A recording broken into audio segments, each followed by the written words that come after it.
Fur seals thrive in a wilderness of icy water called the Great Southern Ocean.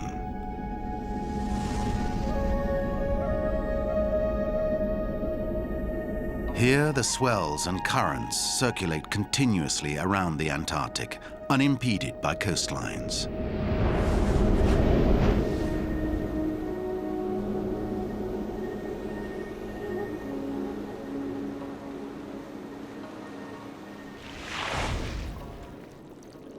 Lost in this great body of moving water, fur seals need to find dry land to rest and reproduce. But where? The answer lies 5,000 meters below.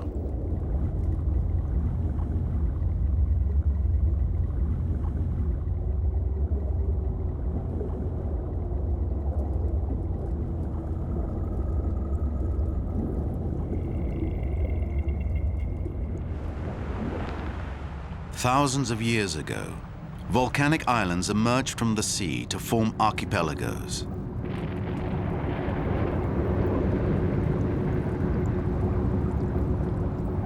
Molten lava spewing from beneath the ocean crust hardened in the cold to form underwater buttresses.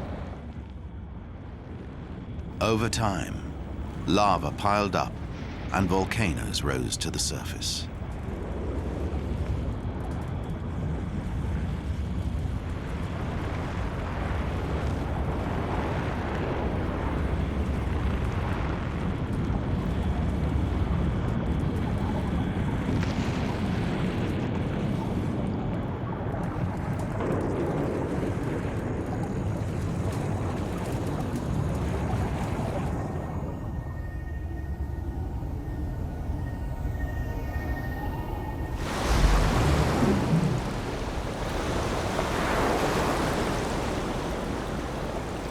These subantarctic volcanic islands are now the only port of call for castaways in the southern oceans.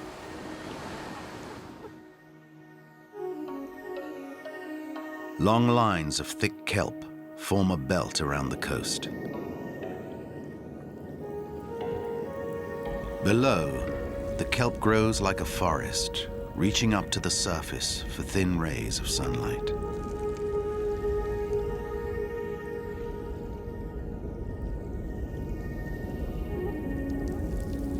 But in the shadows of this labyrinth lies a terrible secret.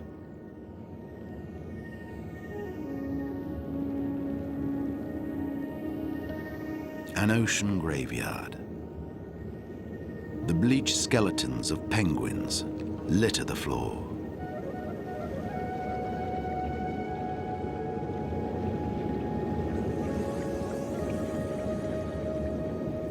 Who or what is responsible for the carnage?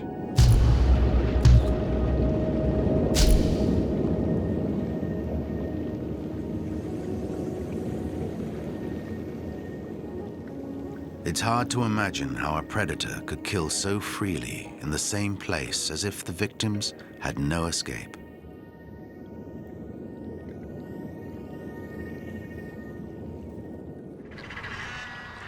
The victims are, in fact, macaroni penguins distinguished by their pirate hats.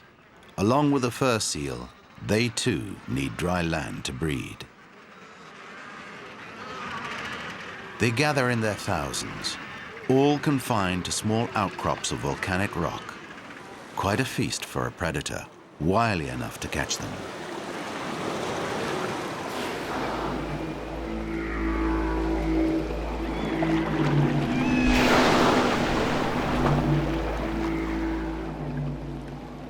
The orca, or killer whale, could be the prime suspect in the slaughter. King of the seas, they're feared by all and given a wide berth. Killer whales live and hunt in groups. But penguins fly through the water at such speed that they easily outmaneuver the 8-ton giants. It's simply too much effort for too little gain. These super predators need far larger and easier prey to feed themselves and their families. A killer whale might snatch a penguin here and there, sucking it empty like an egg, but it couldn't be responsible for so many skeletons on the ocean floor. Where else might the blame lie? Which animal is so methodical in hunting down macaroni penguins when they take to the water to feed every summer's morning? The real answer may lie closer to land, where the killing continues.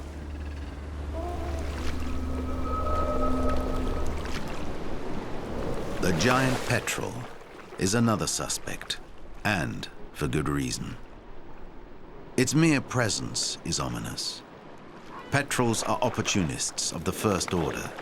They're always at the scene of the crime. Petrels are the vultures of the seas. They take no risks because they target sick and injured animals and even dead ones. They're not hunters, but scavengers. So they too are beyond suspicion.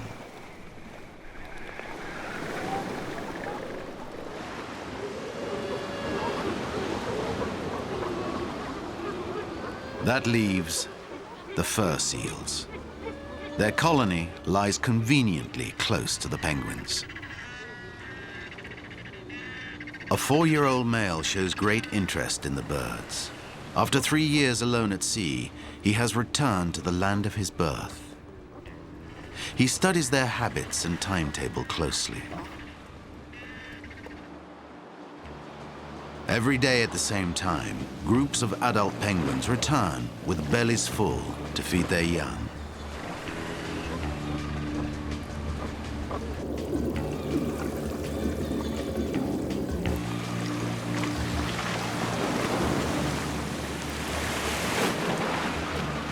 Seals don't normally dine on penguins. They generally prefer fish, shellfish, and squid. Still, the young male bides his time at the foot of the penguin colony, staking out the passage they must use to land.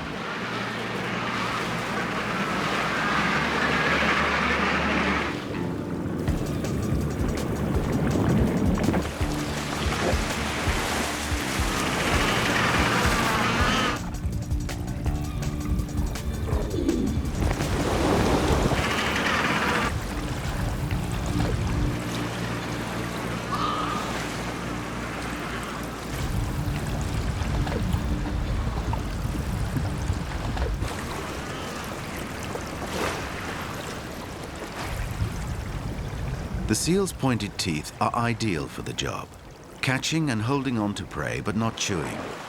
He tears off strips of flesh by thrashing his victim about on the surface.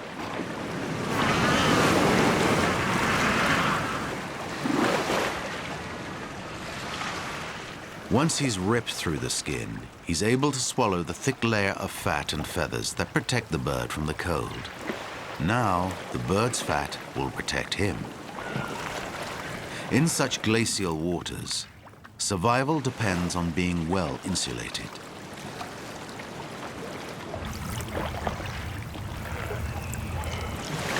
The giant petrels hasten for ringside seats to peck on leftovers.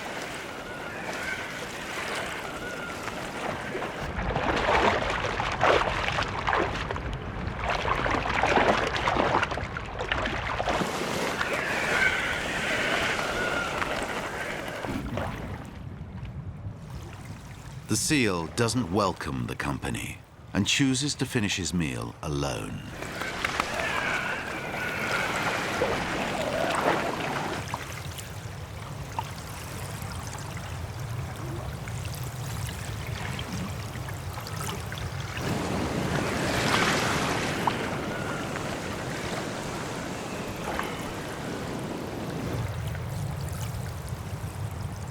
The penguin's flesh satisfies the seal's need for protein. But before he's finished, he's distracted by another wave of penguins.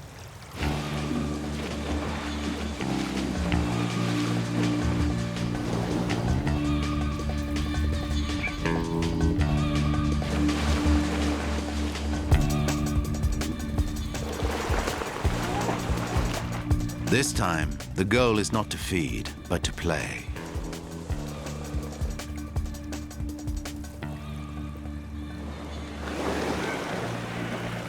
The game is too easy on land, so the seals abandon their gruesome toy to the usual bystanders.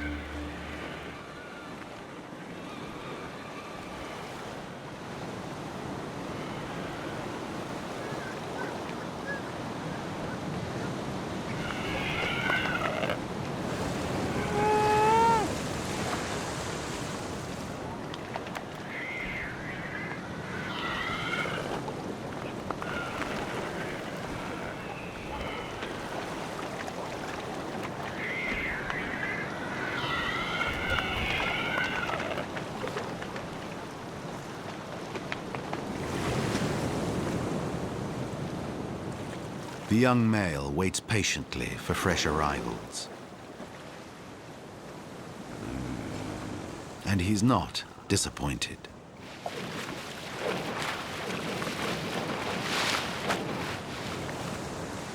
The trap is set. Same place, same strategy. This time, the penguins are wise to it and head off to attempt a landing on the other side of the colony, the exposed side of the island.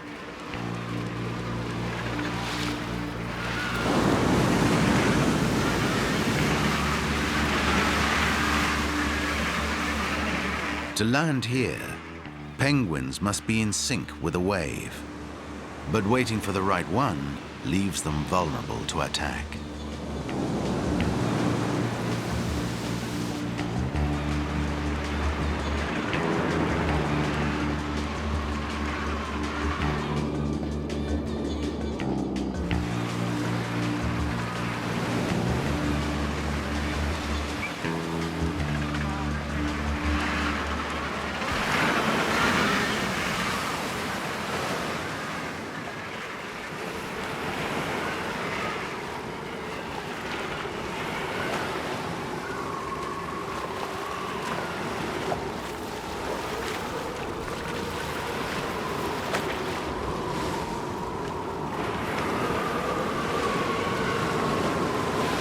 The seal has a ball. Like a spoiled child, he quickly loses interest. But the meal isn't wasted. At this table, those with the worst manners are rewarded.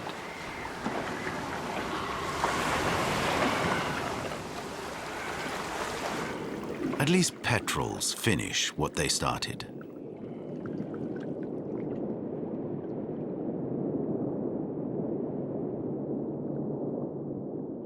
As the seal continues his carnage on the surface, petrels help keep the graveyard clean.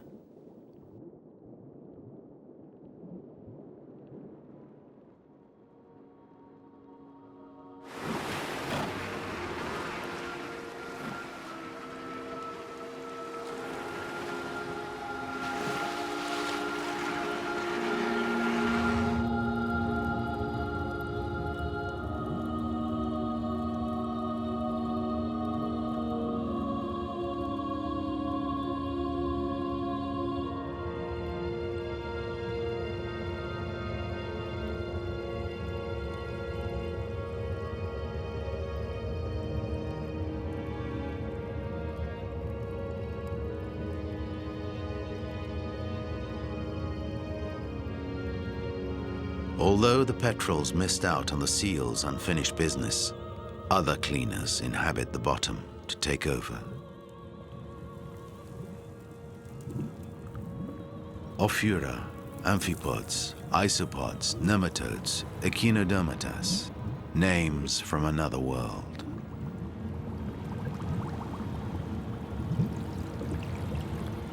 Many of these species of animals play a role in the cemetery, but the fur seal seems solely responsible for the full extent of the slaughter. One or two penguins might have sufficed, so why does he kill so wantonly? The wild fur seal is not the seal we know and love.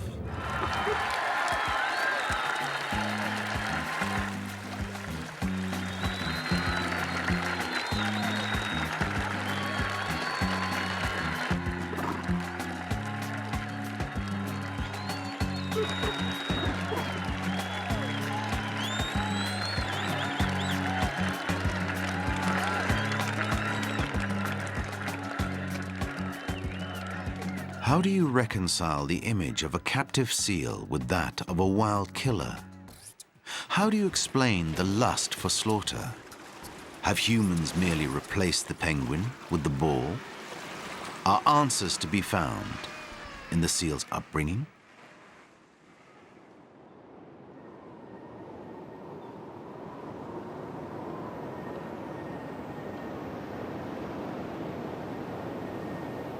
The young male is born in an archipelago of barren rocky outcrops that could have been tossed into the sea by the hand of a giant.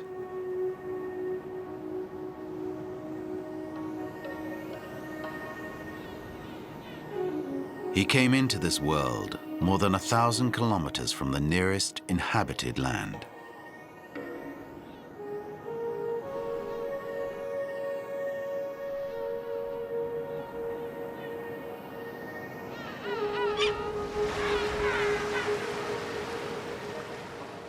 Known also as bull fur seals or bear's heads, they like to rest on the banks of basalt rocks, pierced by cracks and caves.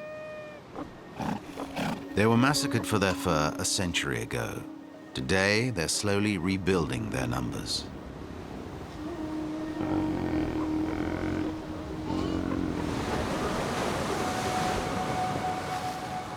Our 4-year-old male was born in this sheltered bay.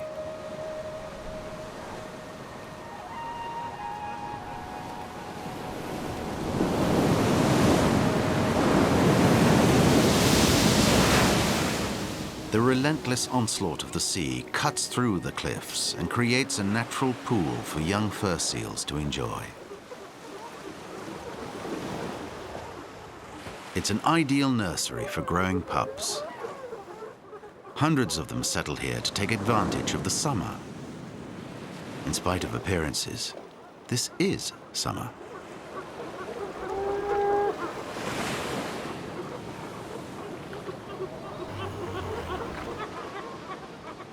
On one side, dominant males are distinguished by their furry crowns.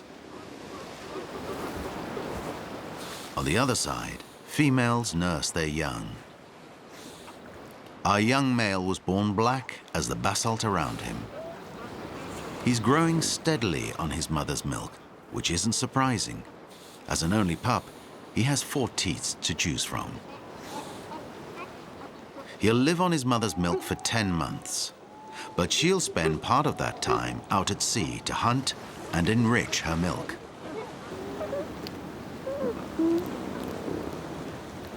After birth, the mother stays by her pup for the first week, then leaves him alone in the middle of the colony. She'll be away for several days at first, and then progressively much longer periods, leaving the pup to fend for itself. Mother braves stormy seas to hunt for fish and squid. Storms spit out disoriented castaways onto unfamiliar shores like this male gentoo penguin. Lost, but certainly not alone.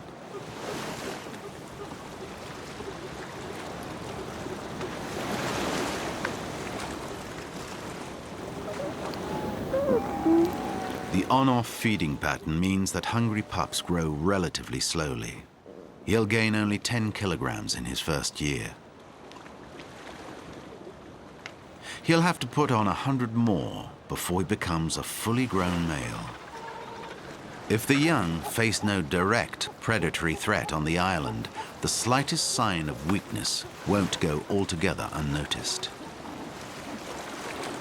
The giant petrel is always on the lookout for defenseless pups on the rocks.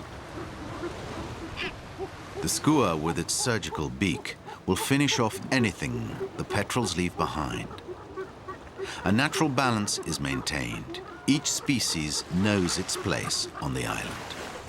The solitary gentoo penguin must also find its footing on these strange shores. It must look for one of its own kind.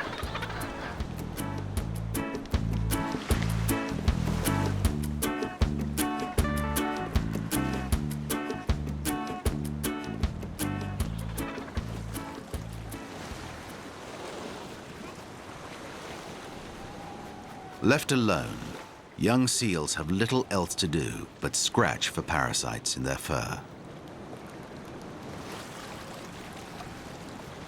Adult males don't babysit. In fact, they play no role at all in bringing up their offspring.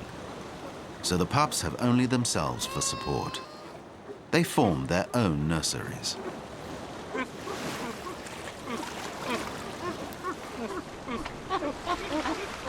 The nursery acts as their first school.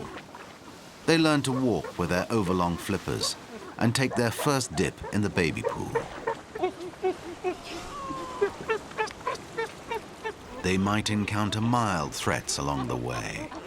Gradually, they build up the self-confidence they need to survive, and in spite of being self-taught, learn quickly. But one thing they still rely on is mother's milk.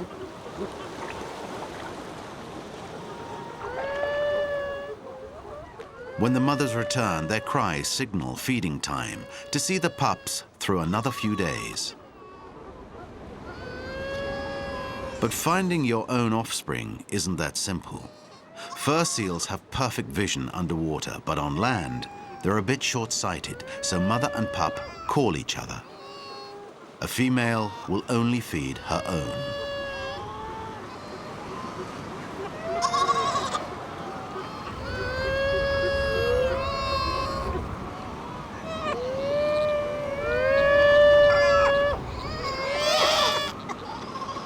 One last identity check, this time through smell. And the young male can settle in.